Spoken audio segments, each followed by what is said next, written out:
Hello, everyone. Thank you for joining us. My name is Daryl Urbanski, your host as always. And today we are joined by Lenny Kozlov, the CEO and co-founder of Inspire Collective, where he leads the creation of visionary communities and biomimetic homes, most recently, Soul City, Bali. With over two decades of experience in real estate, Lenny shifted from traditional development in Moscow to pioneering eco-smart villages in Bali. His work focuses on blending nature with advanced technology, creating spaces that enhance quality of life. Inspired by the power of community, Lenny is passionate about fostering environments where people connect, collaborate, and thrive.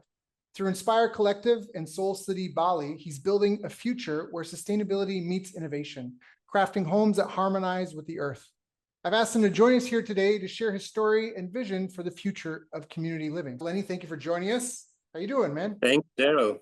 Hello, everyone. Glad to be here.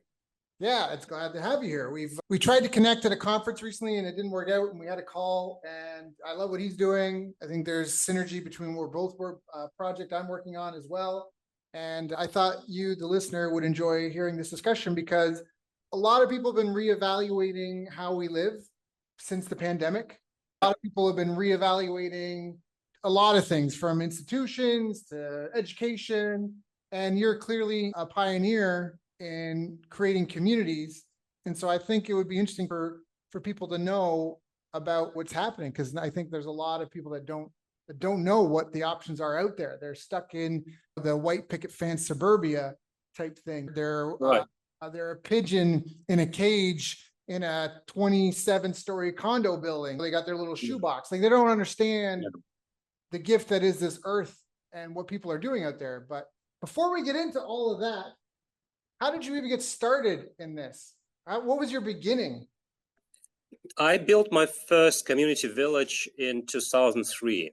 And this was just like a regular real estate development project where we bought the land, we built some houses, then we marketed them and sold them.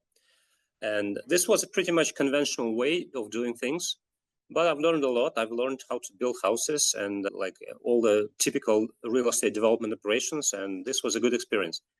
But then we ran. So I did also like maybe 10 or 15 projects before 2008 of a different scale and different purpose, like commercial, mixed development in Moscow and suburbs. And it was pretty good. Everything was growing. Market was good. We didn't have time to learn, actually, and to think and to create.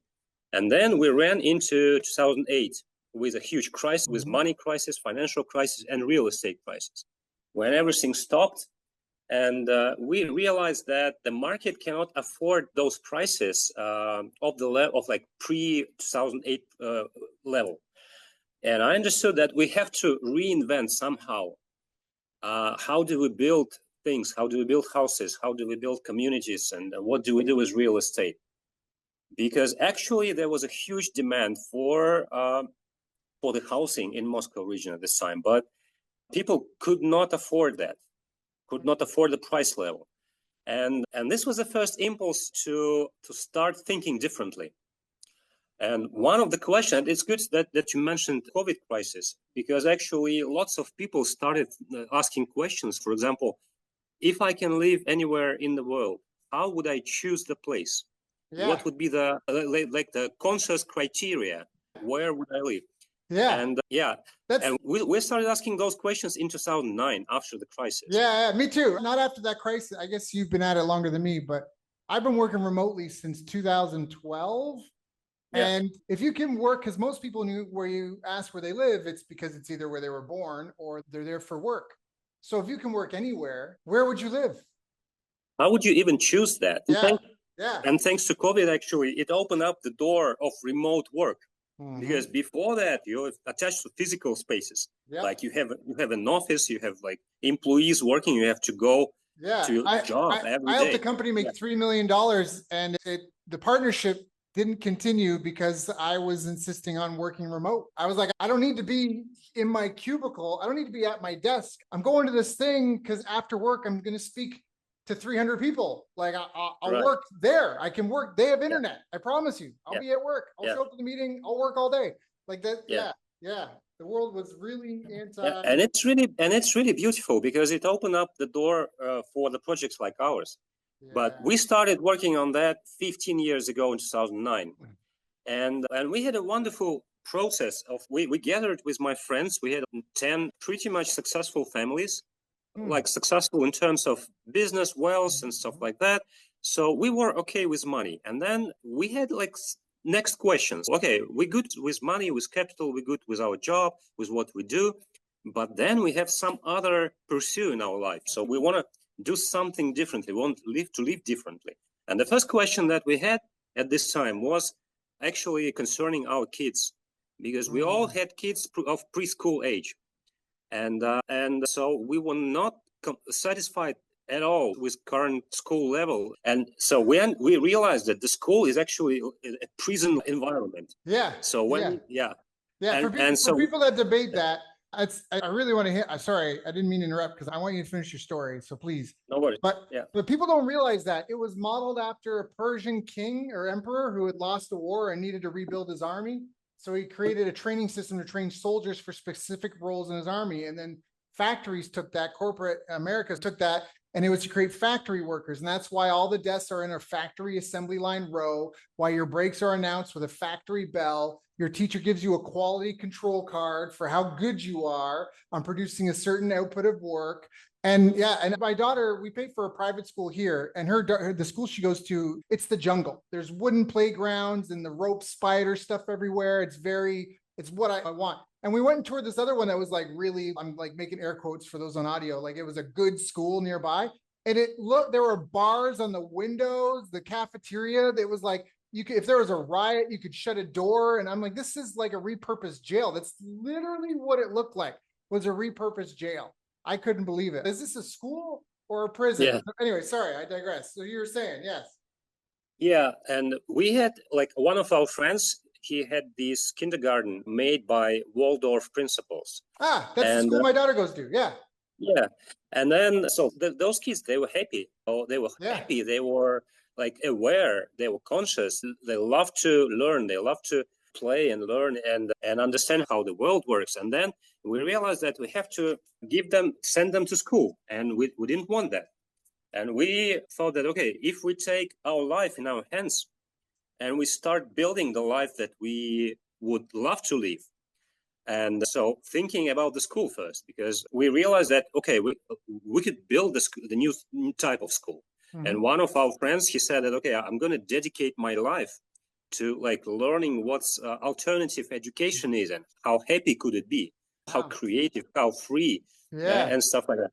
And he went to learn the Waldorf approach, and then he ended up doing some like more modern version of Waldorf, because Waldorf was created 100 years ago and it's not up to date. Yeah. And then we realized that, okay, we would like to live in the suburbs because we couldn't work remotely at this time. It was 15 years ago. And we decided to build a community around the school with like-minded people who would love to send their kids to the school like this. And then we spent a year thinking and creating ideas. How could we reinvent our life if we were to live together with like-minded people? And after this exercise, we had like lots of ideas how to reinvent the way we live. For example, starting from the food production. Yep. Because everyone, like we gather 200 families together. Yep. And then all those people, they have to go to the supermarket 2 or 3 times per week. They have to create the low profile production facility, storage and production facility for the food in their houses, spending lots of money on that. So every kitchen costs like $100,000 probably. And then multiplied by 200, it would be $20 million. And okay, if we live together, can we create food centrally? Can we buy food centrally? And we realized that we need 10 times less money to create the high profile professional kitchen facility and hire several cooks who would be doing the cooking for us. And it would be, and we actually would save much more money because we would buy wholesale food. Right. And then we don't have to build the kitchens. And then the same stuff, it's like sharing economy ideas. So like Silicon Valley tries to reinvent the economy and the way we live through sharing economy. Right. And we actually reinvented lots of ideas like that when we thought about this community village. So same thing with like our own education process, with our own like music concerts and stuff like that. So we could consciously think about who we would like to invite for the concert. And we could bring almost any artist, like not at a major scale, like not Beyonce, but Right. we don't like Beyonce anyway. Actually, she's apparently going to be going to jail soon, just as a teaser for people that don't know. But that's a total sidebar. Yeah, and after we created all those ideas, we actually went out to public and to our friends, basically, and we realized that everybody wants that. Like everybody was ready to sell out the apartment and move to us. And I was overwhelmed because before that, I was just selling houses, and it took a lot of efforts to sell every house. Right. You have to advertise, spend money, you have to have real estate brokers, you have agents, and you have to sell, you have to market, you have to convince. And this is a hard process, even if in good times. But after the crisis, when like top developers of Moscow region was selling one house per month, spending millions of dollars into marketing, we were just like that 200 people gathered and said, okay, we want that. Yeah, that's a real lesson for Gary Halbert. The late great Gary Halbert was a kind of a marketing guru, you could say, of the past. And he said, for people to understand what it's like when you hit pay dirt in terms of really resonating with a group of people, he said, put this ad in your newspaper. And it was like, world-class marketer wants to sell your stuff for free. Message me your business idea. And just wait and see what happens. And it's not because you're going to do all this work with those clients, to understand the energy when you have something people want and you can deliver on, right? Yeah, sorry. And moreover, so when we actually reinvented the construction process. So if you are developing the village like that and you are the developer, you have to buy the land, you have to borrow money at a pretty much high interest. You have to freeze it for 5 years there, so that the land actually has to go up like 3, 4, 5, 10 times if you sell it wholesale to retail, because you have to pay the interest for this money. You have to get profit. Then you build something, you invest more money, you have to get the interest on that money, and then you have to advertise, and you have to pay a real estate agent. And it appears that the actual cost of the house is something like 30% of 100. Right. And the rest, all those profits, real estate agent fees, financial fees, costs, and stuff like that. So when you do the project for community, you don't have to invest all those money, and you don't have to pay these fees. And the price of the house goes down like 2 times. Yeah, half price. That's smarter. I think it's smarter. And again, in the neighborhood that I'm living in, I'm in the Philippines. I remember I talked to my neighbor about what is he spending per month on electricity. And something that people have to understand as well is, just like some farmers farm corn and some ranchers, they raise pigs or cows or livestock, there are certain people that they have herds of humans. And in our neighborhood, there's probably maybe 500 houses, something like that in this neighborhood. And I think the average house is paying about $100 a month for electricity. And we're like, that's big bucks every month that the company Meralco is making from this. This is just one subdivision. And they're all plugged in to the one mega behemoth. And so there's a real incentive for them to keep you like under that umbrella. And so once you get out of that, and when that happens, it's like anything. Right? I don't want to wax poetic on this too much, but monopolies are bad for everyone, generally speaking. Right. And then after we did it actually, and after I've built another co-living in the center of Moscow, and then the other co-living in San Francisco. And what I got from this experience was a different kind of feeling of completely different vibe when you live the life like that, with like-minded people, with a certain vibe, with a certain level of the consciousness, open-hearted, creative, bright, genius sometimes. And when they are really deeply together and you build the in-depth connections between each other, it creates happiness actually, and joy. Yeah. And you don't see this type of joy when you live the regular life. And looking back, I'm even asking, so why do we live with such different people around us, different from us, living like in condominium apartments or in the villages where we're not friends with neighbors? Yeah. So we don't have anything that connects us. And I started to develop some conspiracy theories around that. So why humanity lives this way and not the other? Yeah. For example, in Bali, so the people live in banjars, so they have really deep connections with each other. They live together, actually, like a tribe. But that's And how we're supposed to be as humans. We're not supposed to be fragmented. We're not supposed to be like the way in the West. It's funny. I co-slept with my daughter, and I can't imagine not doing it. Obviously, different people, different strokes for different folks. But I couldn't imagine having my daughter, at least at this phase, she at the time of this recording, she's about to turn 6. I couldn't imagine her sleeping in a different room. We have another bedroom, but why would she want to go be alone? Like, why wouldn't you want to hang out with all of us? right, Like, yeah, yeah, it's just a weird, that's what animals do when they're sick and they're going to go off to die. right. Like, they just go, Yeah, that's when they go alone. Otherwise, you're with everybody. yeah. For the daughter, you definitely want her to have some privacy and have some Right. private space, but it could be like the house next door. Right. Yeah, Not my 5-year-old, but yeah, if a yeah, grown daughter needs some privacy, yes, yes, yes, right. yes. Yeah. To illustrate this type of vibe, I've seen something like that in Burning Man, actually. In Burning Man, you have the certain vibe of like creativity, open-hearted people loving each other and loving what's going on there. And they reset their consciousness in this space because, first of all, it doesn't have money and you don't have to sell anything to anybody. And what you do there is actually you get happiness doing something great for others for free. And it creates a kind of a brotherhood. So if you know the Burners community, so it's like a brotherhood, and it has a certain vibe, really interesting vibe. It's not 100% our vibe because they have like substances and stuff like that.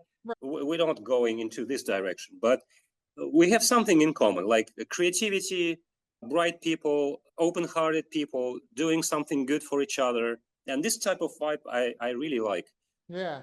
Yeah, I think that people are hungry for this kind of a connection. I think, like I said, everyone's reevaluating everything now. They're reevaluating education, they're reevaluating the structure of how things are. I think with all the boomers in North America, there's going to be a tsunami of people that are going to be dying alone in a hospital bed, being taken care of by someone.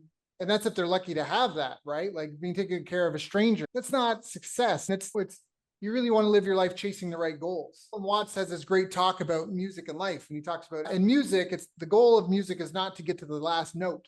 Otherwise, you'd go to a concert just to hear the last crashing chord, right? And people, we live our lives where you start off, you go to grade school, and the goal purpose of grade 1 is to get to grade 2, and the purpose of grade 2 is to get to grade 3. And then you go to high school, and then you go to college, and now you've graduated, and you join the workforce, and now you got to get to the company, and this thing is coming. It's coming. You're going to get there, and eventually you climb the ladder, and you're 40 years old, and you realize that it was a joke, that you've been chasing this thing your whole life, and that the real purpose was life is a musical thing. You're supposed to sing and dance while the music is playing.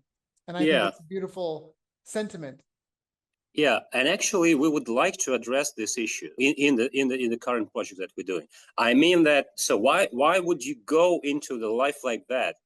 Usually, people go into the life like that because you're worried about tomorrow, and you worry how would you pay your bills? How would you like make the life together?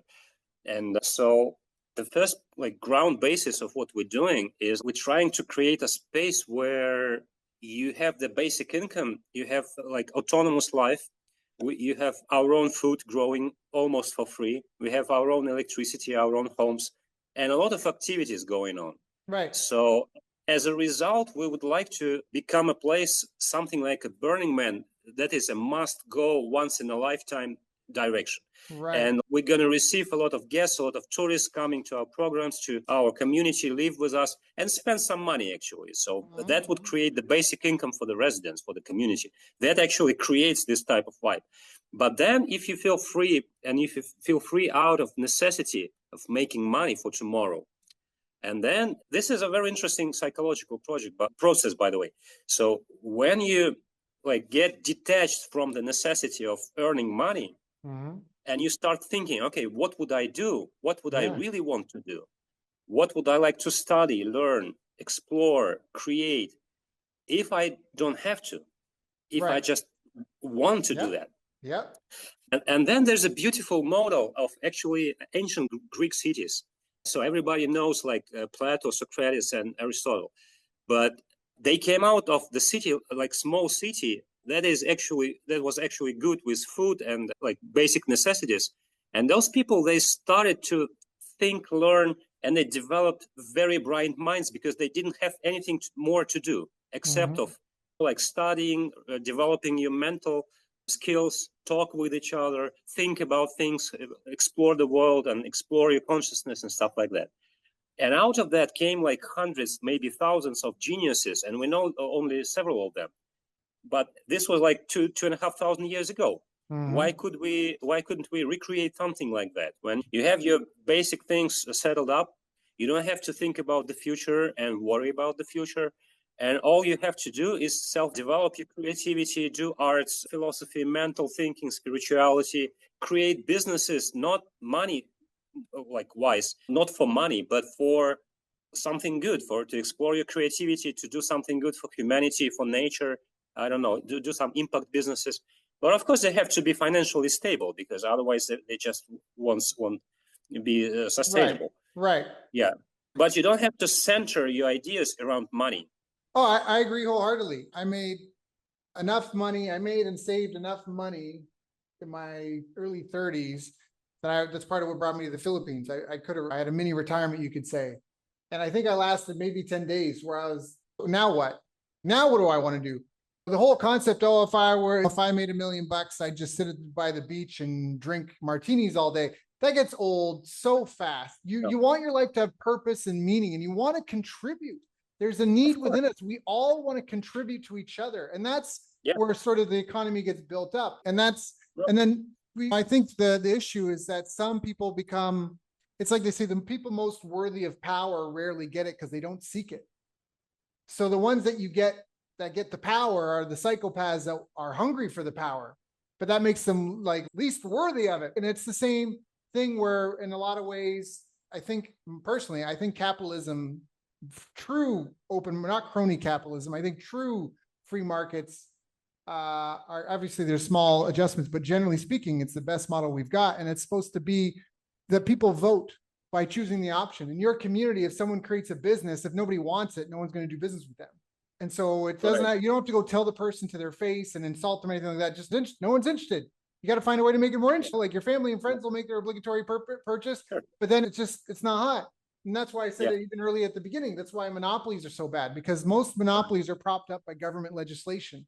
So we've got these weird parasitic entities and agencies and institutions that are preventing us as a society from continuing to pursue excellence. And actually, this is one of our purposes, is to create the alternative social cultural code, the way of living, like different way of living. So we would like to demonstrate that, okay, if you gather together conscious and aware people, for example, power for them is an abuse, is not this, is like a responsibility that you wouldn't take if you're not asked to. Because otherwise, it's why would you take responsibility for a group of people? Yeah. Why would you want that? It would be your kind of a service, but service like in a higher meaning. So you would like to serve others in this way if the others ask you to serve, because you are wise, you are experienced. They would probably come to you and ask, please do that for us. Take the responsibility for us. You wouldn't run and try to get this power. For a normal person, this is just a problem. It's not a gift. Yeah, I love that. And the other question that we have is like AI is coming. And AI is going to disrupt lots of things. And this would happen very rapidly. And I see that the world is not ready for that. Well, it doesn't matter if it's ready or not. We're never ready.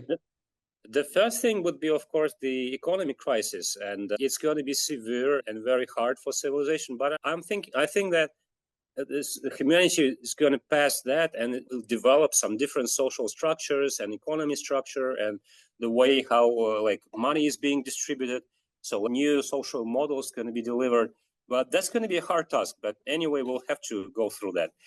But the other thing is the meaning of life, because most of the people have the meaning of life like going daily to the job, doing the job.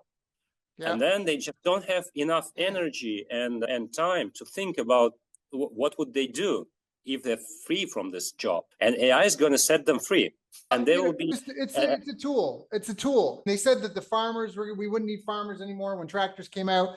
When calculators came out, they said we wouldn't need bookkeepers and accountants. When spreadsheets came out, they said we wouldn't need an accounting department. QuickBooks, we're going to replace the entire industry. It's never fully, they're all tools. They're all been tools. Unless humanity decides to roll over and go, hey, you take this and run with it, we're going to want to drive the bus. Even a self-driving car has a programmer. And I know there's talk about AI becoming its own intelligence. I think the people talking, it's tough to say because I know there's emergent properties, but how do we know we're not fooling ourselves at the same time? I just don't think we're going to let it go. If that makes sense. I think I think it's going to develop pretty fast, and we would see cases like AlphaGo everywhere when humans are not even close to the machine.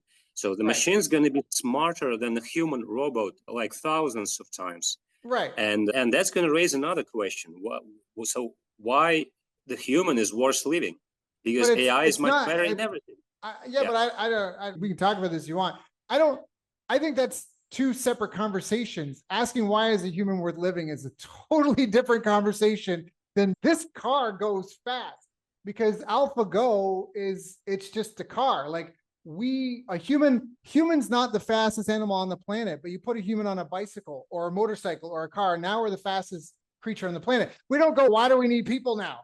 I got a car, why do I need a person? This is why these tools, if we create an AI that's its objective is to seek and destroy hominoid beings, that's a hyper efficient killing machine, right? That's what that is. I'm not talking that AI is going to kill humans. That's not I don't think that's an issue. I think that, no, it would be the existential question. So AI is going to be much smarter and much more effective in what humans do right now as robots, because most of the humans actually do robotic jobs. It depends. And tractors do way more work than humans on a farm. Yeah, but that's a different story. So we had 90% involved into agriculture 150 years ago. And now we have only a couple of percents, right? So people got free from agriculture. The same thing's going to happen everywhere, just in every industry you can imagine. And then they're going to be multi-agents and stuff like that. And like a general AI, AGI that makes strategies, then they have tactics, then they have multiple agents doing things. And you just don't need humans there. But anyway, so there will be existential questions. So what is there in the human potential that would never be beaten by AI? We get into things talking about a soul. Like there's a moment when the sperm and the egg meet, there's a flash of light.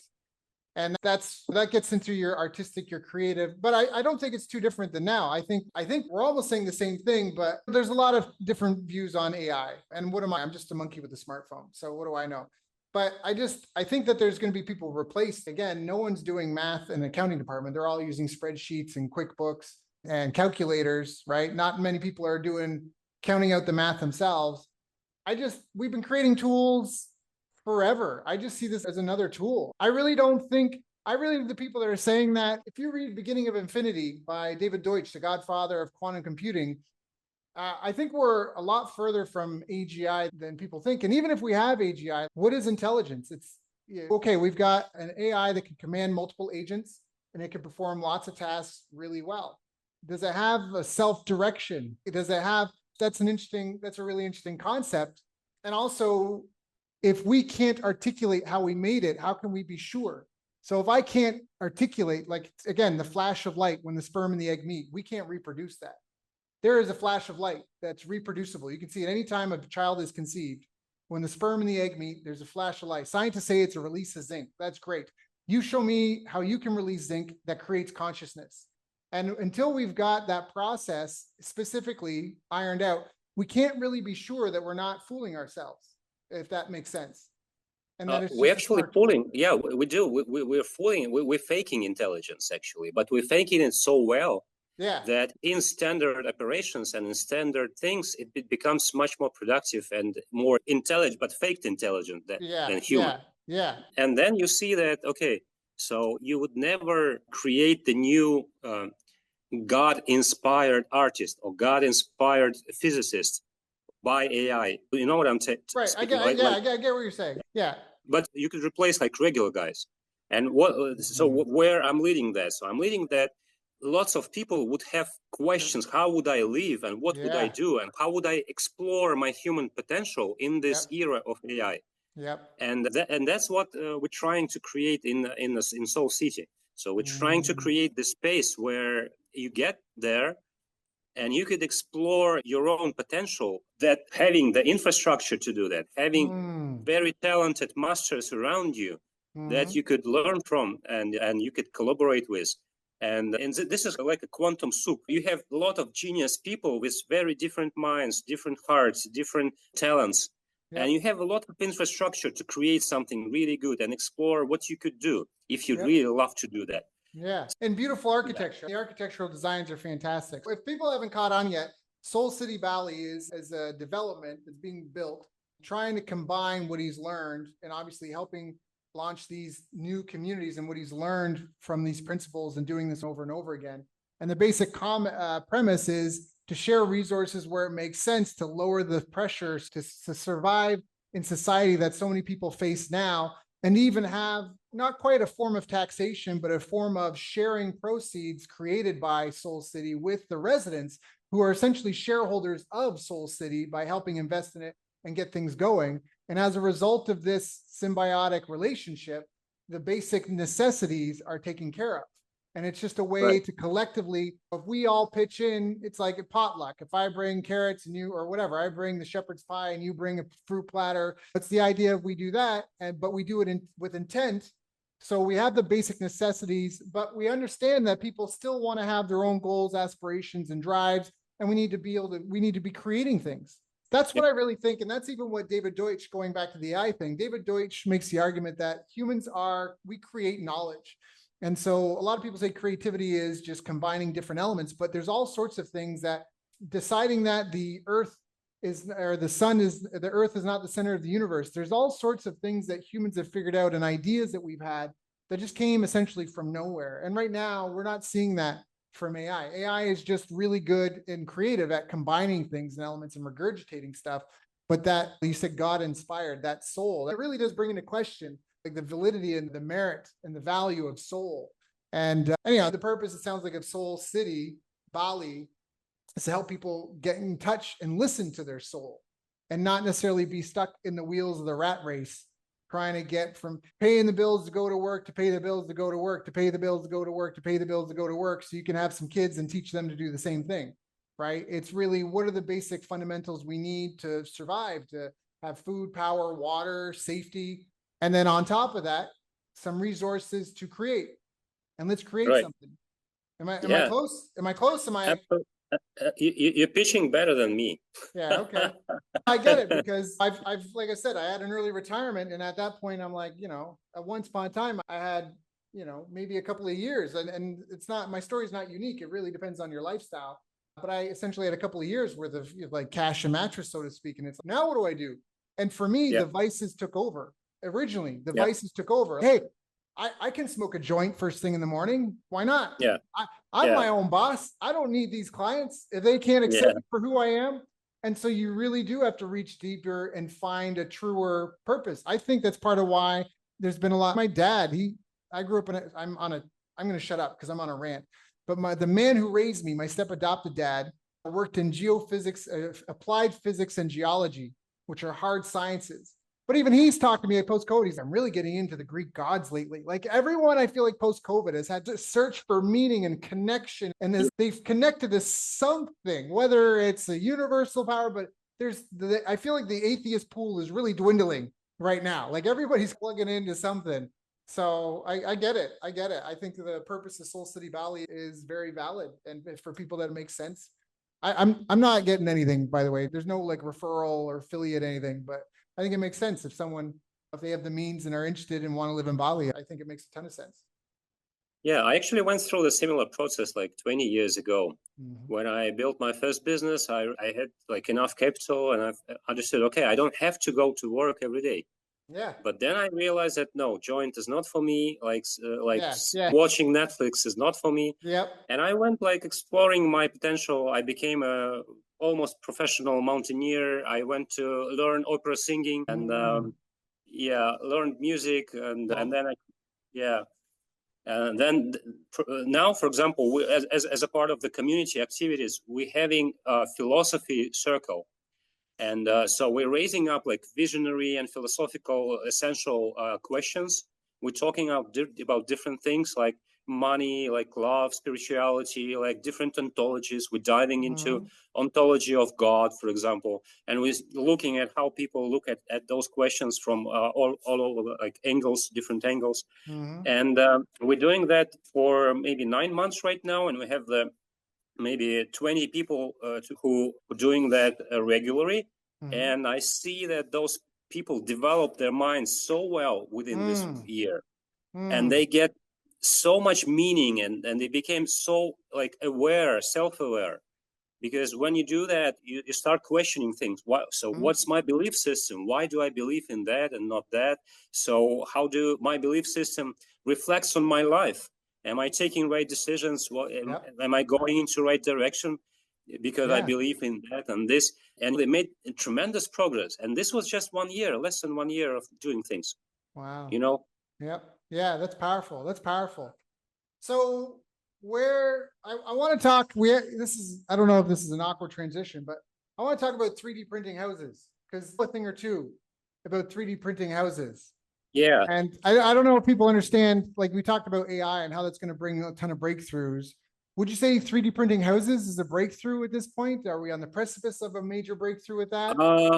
Yeah, I would say that it's a breakthrough for a new type of architecture that you could create only with 3D printing. I dug into this space in 2014 when there was a LA professor, Berok Khoshnevitz, who first announced that he has the first patent for 3D printing. And at this time, I had a large size construction company doing like hundreds of projects at the same time. And I went to University of Los Angeles to see him. We met and talked, and I wanted to pitch him to create the company together, because I saw that at the same moment I saw that he's doing 3D printing. Yeah. So with this 3D printing, regular construction doesn't make any sense. So people have been building like square rectangular buildings for like centuries, and they're doing that because it's cheap and because it's easy. And so 3D printing allows you to print any shape. And it's actually, it costs the same as a regular construction. And it's even faster. And in the countries like States, you get the labor cost reduction like many times, because the labor is very expensive there. I see that the only thing that opens up with 3D printing is actually alternative architecture, new way of envisioning the homes we live in. I love architecture very much. I've been studying it for maybe more than 10 years. And I love Zaha Hadid. This is a famous architect that passed away several years ago. And she was a pioneer in bio style, like organic architecture. But she was doing the sculpture-like architecture. So she was building skyscrapers and the stadiums and large forms. And she had hard times when she began her career, because nobody thought that it was possible to build houses like that. But then she actually became one of the icons of modern architecture. And so we're doing something like that, but more like our architecture, it has more harmony with nature. So she was doing sculptures, and we are doing buildings so we see the city as a part of nature, not like the thing that contradicts with nature, because we see that modern people lacks harmony with nature and connection with nature. And this is how we got inspired. So we got inspired by Zaha Hadid, by Jacques Fresco and his Venus project, and different guys like that. Oh, the Venus project. Yeah, I know about the Venus project. That was great. I was too, in the whole Earth catalog. So I guess the future is envisioning a new way of living. Yeah. And getting at these. And so we started playing with 3D printing maybe 5 years ago, when one of the Russian manufacturers started doing those 3D printers. And we had a lot of experiments with that, and we see what's possible, how to build houses like we want to build. And right now we have one of the most experienced teams in 3D printing, in concrete 3D printing, in our Inspire collective. Yeah, so we're bringing them to Bali, and so we're going to start doing that here. That's fantastic. Yeah, I'm excited. I'm getting involved in the game as well, like we talked about before. I think that we're on the precipice of a golden age. I think we have to throw off the shackles of, I don't know if barbaric's the right word, but we'll just say malfunctioning governance systems, some malfunctioning institutions that it seems like their behavior is the exact opposite what they were created for. We got to fix these things. And I think if we do, I think if we win this battle, although it needs to be done with love, I call it a battle, but if we come through this properly on the other side, I think it's going to be a new golden age for humanity. I really do. I'm cautiously optimistic. I'm hopefully optimistic. I think we probably have another 10 years of struggle because people resist change. People that are living well with the way things are don't want things to be changed. But I think that's it, that people need to take a look at how they're living. They need to be willing to take a risk, take a gamble, to reevaluate their lives, to really try to take the time to think about what really matters, which ultimately, what is it? There's a saying that anytime you speak to someone all the people who have supposedly achieved enlightenment, they all say the same thing. You have to chop wood and carry water. And it means you still have to do the things that you have to do because we have a physical existence. So you still got to grow the food. You still got to carry the water. You still got to chop the wood. You still got to take care of your health. You still got to do those things. But that's not a lot. And I think people have gotten so lost. And so if collectively, it's like when they say, why are people starving? There should be no one starving on this planet at this day and age. So we start asking questions like that and digging deep. I think that we're headed towards, I don't think it's a communist, pure socialist golden age. I think it's like a social capitalist future. I think that's really where we're headed because people are always going to want to compete. Someone's always going to want to be better. There needs to be some means of recognizing the most excellent over another. And so that on its own, people are going to want to have some sort of hierarchy. But I think that a lot of the pain and suffering that we see today, not that you asked, it's my podcast, so I guess I get to say what I want. Yeah. I think that people like you and projects like the project I'm working on, I think these are going to be tools that make it so people can see a better way. And again, if we can throw the shackles of what doesn't work, what isn't working off, I think we're headed towards a new golden age. Hopefully, yeah. That's what we're working on. Yeah. If people want to learn more, if they want to get in touch, if they want to come visit Soul City, what do they do? So we have a website, soulcitybali.com. Yeah, so they can take a look at the pictures, at the architecture, general plan, place, people, and then get in touch through that. Yeah, talk with me, text me. In social media. Yeah. So if you want, go check out Soul City Bali, SOULCITYBALI.com. That's soulcitybali.com. Yeah, so we're very crypto friendly. So we've met each other on a crypto conference, networking cities, and we're gonna be implementing lots of technologies that being done there by Vitalik and other guys. So all those DAO concepts and tokens and tokenized and smart contracts, because that actually makes life easier. And we're gonna embed AI in the city and do a lot of things that crypto communities focus. So I welcome crypto enthusiasts. And let's do things together. Hopefully it's a new and improved, better version of Singapore and Shenzhen and all of them, more in sync with nature. I'm excited and I'm grateful to be able to be here as part of the process. It's been a great call. I've got a page of notes here. Is there anything I haven't asked you that I should have asked you? I can speak for hours, but I think we covered lots of things today. Maybe it's going to be too much for people for the first time.